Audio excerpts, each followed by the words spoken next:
Hello, this is Chris from Outlaw Mineral Group, and today we're going to be talking about the hyalite opal deposits right here in Montana.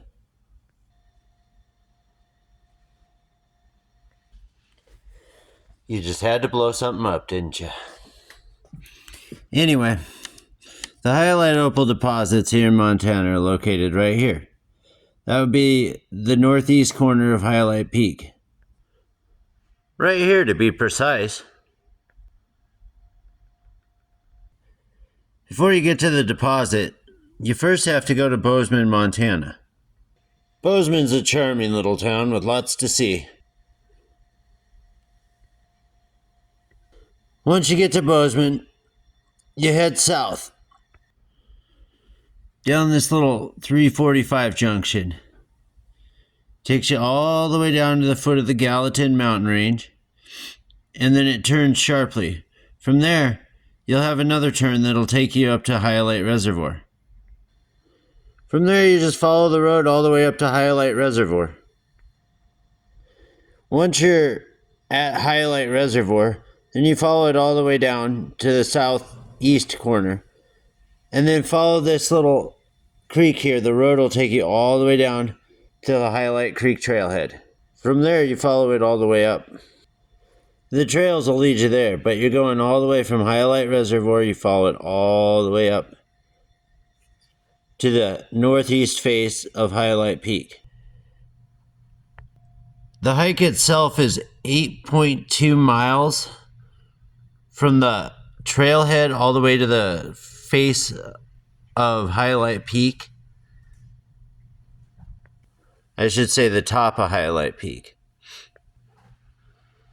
It's also about 3,800 vertical feet.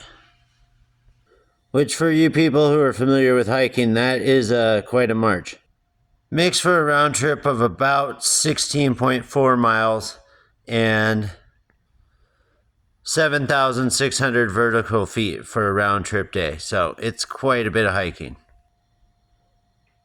So, once you get there, this is what you're going to be looking for. The hyalite opal in that area is really unique because there are no trees in the area. A lot of these have been struck by lightning over the years. That's what gives them that crazy whitish appearance. Right at that point is where an actual lightning strike hit. Probably put somewhere around 20 joules worth of electricity into it.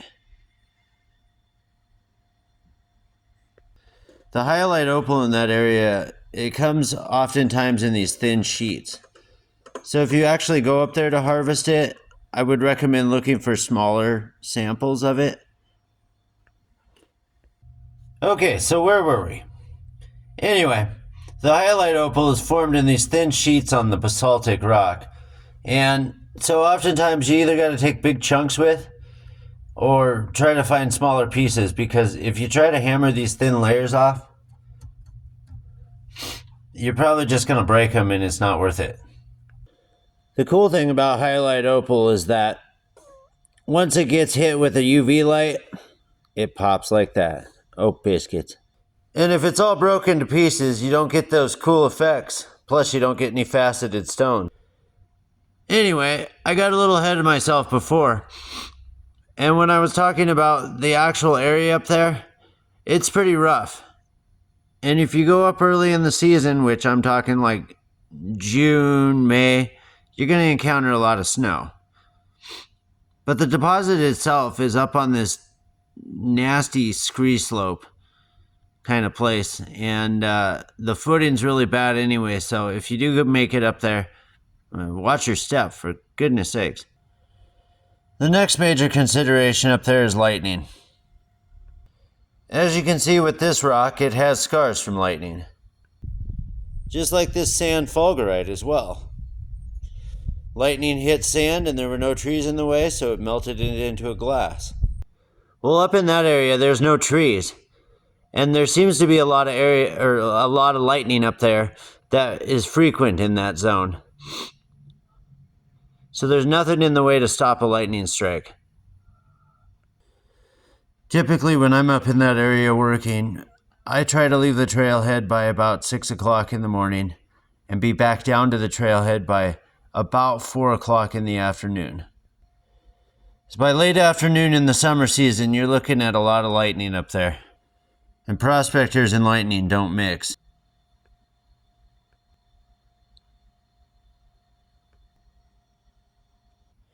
Anyway, thanks so much for watching. And if you made it this far, here's a little treat for you.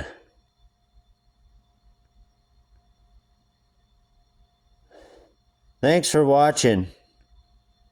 And happy hunting out there.